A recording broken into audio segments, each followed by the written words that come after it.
Ho, ho, ho, 'twas the night before Christmas by Clement E. Moore.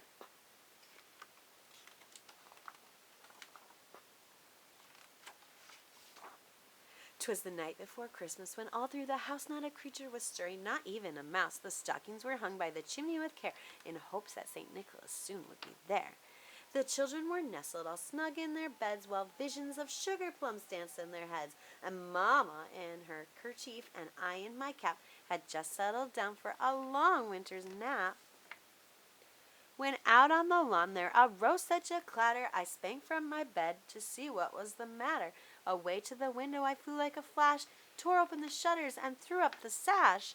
The moon on the breast of the new-fallen snow gave the lustre of midday to objects below, when what to my wondering eyes should appear but a miniature sleigh and 8 tiny reindeer,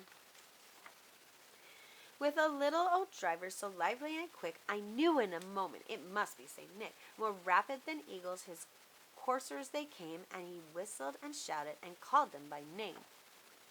Now Dasher, now Dancer, now Prancer, now and Vixen, on Comet, on Cupid, on Donder and Blitzen, to the top of the porch, to the top of the wall. Now dash away, dash away, dash away all. As dry leaves that before the wild hurricane fly, when they meet with an obstacle, mount to the sky, so up to the housetop the coursers they flew, with those sleigh full of toys and St. Nicholas too. And then in a twinkling I heard on the roof the prancing and pawing of each little hoof. As I drew in my head and was turning around, down the chimney St. Nicholas came with a bound.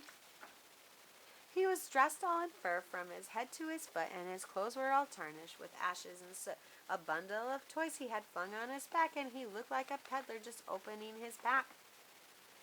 His eyes, how they twinkled, his dimples, how merry, his cheeks were like roses, his nose like a cherry, his droll little mouth was drawn up like a bow, and the beard of his chin was as white as the snow. The stump of a pipe he held tight in his teeth, and the smoke encircled his head like a wreath. He had a broad face and a little round belly that shook when he laughed like a bowl full of jelly. He was chubby and plump, a right jolly old elf, and I laughed when I saw him in spite of myself. A wink of his eye and a twist of his beard soon gave me to know I had nothing to dread. He spoke not a word, but went straight to his work, and filled all the stockings, then turned with a jerk, and laying his finger aside of his nose, and giving a nod up the chimney he rose. He sprang to his sleigh, to his team gave a whistle, and away they all flew like the down of a thistle. But I heard him exclaim, ere he drove out of sight, "Merry Christmas to all, and to all a good night." Hope you've been enjoying our 25 days of Christmas. And remember to like and subscribe so you can keep up on all our reading events and activities. Ho, ho, ho!